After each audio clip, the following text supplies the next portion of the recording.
মই আছোঁ বৰ্তমান কলিয়াবৰ মহাবিদ্যালয়ত আৰু মোৰ সৈতে আছে কলিয়াবৰ মহাবিদ্যালয়ৰ এগৰাকী জীৱবিজ্ঞানৰ প্ৰবক্তা এয়া চিৰঞ্জীৱ বেজবৰুৱা। চিৰঞ্জীৱ বেজবৰুৱা আচলতে এয়াই প্ৰথম নহয়, ইয়াৰ পূৰ্বেও কেইবাটাও তেখেতে উদ্ভাৱন কৰিছিল আৰু আজিও এটা নতুন উদ্ভাৱন লৈ তেখেতে আহিছে। মই প্ৰথমতে এখন চাৰ্ট দেখুৱাম।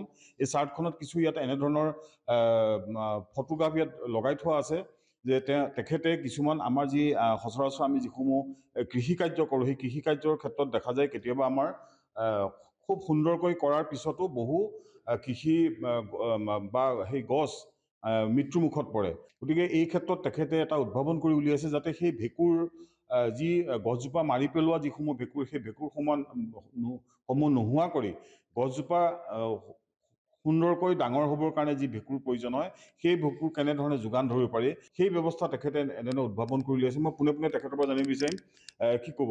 আৰু এইবাৰ দেখা গ'ল আপুনি এনেধৰণৰ এক উদ্ভাৱন কৰিছে যে কৃষকসকলৰ কাৰণে সুবিধা হোৱাকৈ। হয়, মোৰ আগৰ যিকেইটা আৱিষ্কাৰ আছিলে সেই আৱিষ্কাৰকেইটা ফিজিক্স বা কেমেষ্ট্ৰি, এইবাৰহে প্ৰথম মই নিজৰ ছাবজেক্টত আহিছোঁ। হয়, এতিয়া আপোনালোকে যদি পুলি এটা লগায়, যিকোনো মানুহে যদি আপুনি জলকীয়া পুলি এটা লগাওক, ফুলৰ পুলি এটা লগাওক, আপুনি দেখিব যে 10টা পুলি লগালে তাৰ 5টা মৰি গ'ল, 5টাহে থাকিলে। তাত আপুনি লক্ষ্য কৰিব যে শিপাৰ পৰা হোৱা বেমাৰ বহুত আছে। যিটো শিপাৰ পৰা হোৱা বেমাৰ, সেই বেমাৰটোৱে কি কৰে, গছজোপাও ডাঙৰ হয়, ভেঁকুৰটোও ডাঙৰ হয়, আৰু ডাঙৰ হোৱাৰ পিছত গছজোপা বন্ধ হৈ যায়, তাৰ ৰাস্তাটো পানী লোৱা ৰাস্তাটো বন্ধ হৈ মৰি যায়। কিন্তু মই চালোঁ যে মোৰ ষ্টুডেণ্টেও বহুত এইটো কথা ভাল লাগে যে ল'ৰা ছোৱালীয়েও কেতিয়াবা এই বস্তুখিনিৰ লগত মোৰ সহায় কৰে। তাহাঁতেও কিবা এটা প্ৰব্লেম পালে মোৰ ওচৰলৈ আনে, ছাৰ কিবা এটা কৰক, বা তাহাঁতেও মোৰ লগত এইবিলাক আৱিষ্কাৰৰ লগত ইনভলভ হৈ থাকে। তেতিয়া তেনেকুৱা প্ৰব্লেম এটা আনোতে মই ভাবিলোঁ যে কিবা আছে নেকি ইয়াত যে জৈৱিকভাৱে আমি কৰিব পৰা যায়।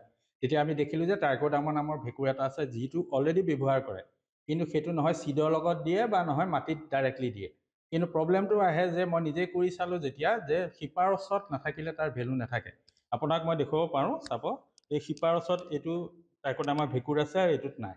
আৰু শিপাৰ ওচৰত নাথাকিলে সি কাম নকৰিব। শিপাৰ ওচৰত থাকিব লাগিব, সেই ৰাসায়নিক পদাৰ্থ কিছুমান সৃষ্টি কৰে যিটো বেমাৰ কৰা ভেঁকুৰটো মাৰিব পাৰে। হৰমনো কিছুমান সৃষ্টি কৰে যাৰ কাৰণে গছজোপা সোনকালে ডাঙৰ হয়।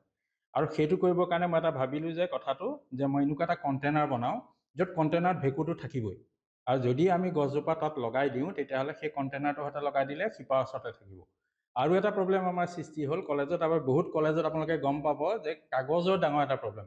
আমি কাগজ বেচিবও নোৱাৰোঁ, যিহেতুকে এইবিলাক ইউনিভাৰ্চিটিৰ কাগজ, আৰু সেই কাগজখন লৈ ডাঙৰ প্ৰব্লেম হয়। তেতিয়া মই দেখিলোঁ যে ট্ৰাইকোডাৰ্মাত গ্ৰ' কৰে চেলুল'জত, আৰু চেলুল'জটো কাগজত ঢেৰ থাকে। সেইকাৰণে সেই ৱেষ্ট পেপাৰটো ব্যৱহাৰ কৰি মই কণ্টেইনাৰটো বনাবলৈ চেষ্টা কৰিলোঁ।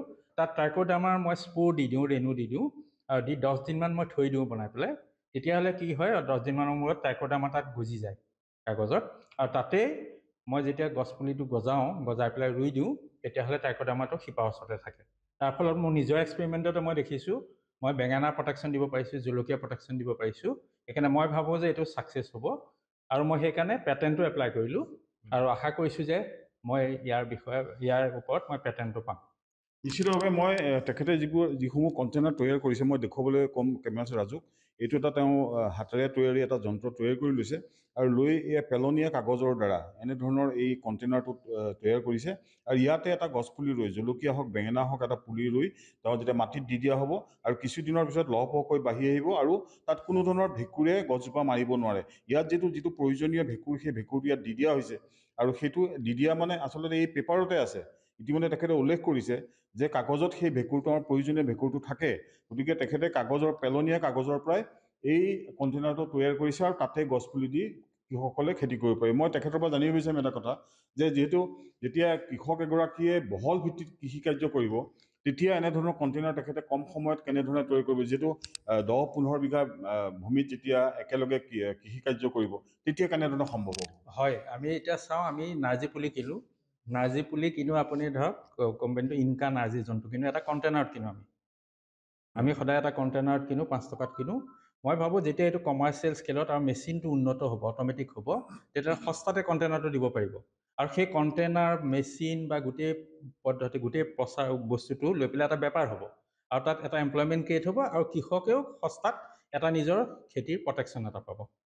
নিশ্চিতভাৱে আচলতে তেখেতে খুব সুন্দৰ চিন্তাৰে এই আৱিষ্কাৰ কৰিছে যে এই কণ্টেইনাৰটো এতিয়া তেখেতে কম পৰিসৰত তৈয়াৰ কৰিছে, কিন্তু যেতিয়া ই পেটেণ্ট পাব, তাৰপিছত যেতিয়া ইয়াক কোম্পানী বা কোনোবা প্ৰতিষ্ঠানে ইয়াক তৈয়াৰ কৰিব, তেতিয়া হিউজ এমাউণ্টত বা বহল ভিত্তিত তেওঁলোকে কৰিব আৰু কম খৰচত হ'ব আৰু তেতিয়া কৃষকসকলে সহজতে ইয়াক ক্ৰয় কৰিব পাৰিব আৰু ইয়াৰ সমান্তৰালকৈ এই মেচিন যেতিয়া উদ্ভাৱন হ'ব, মেচিন এনেধৰণে তৈয়াৰ কৰিব, এই মেচিনৰ পৰাও এমপ্লয়মেণ্ট জেনেৰেট হ'ব, ইয়াৰ পৰা নিবনুৱা সংস্থাপিত হোৱাৰ এক যথেষ্ট সম্ভাৱনা আছে। গতিকে তেখেতে এই গোটেই কথাখিনি ভাবিয়ে এনেধৰণৰ এটা যন্ত্ৰ তৈয়াৰ কৰিছে।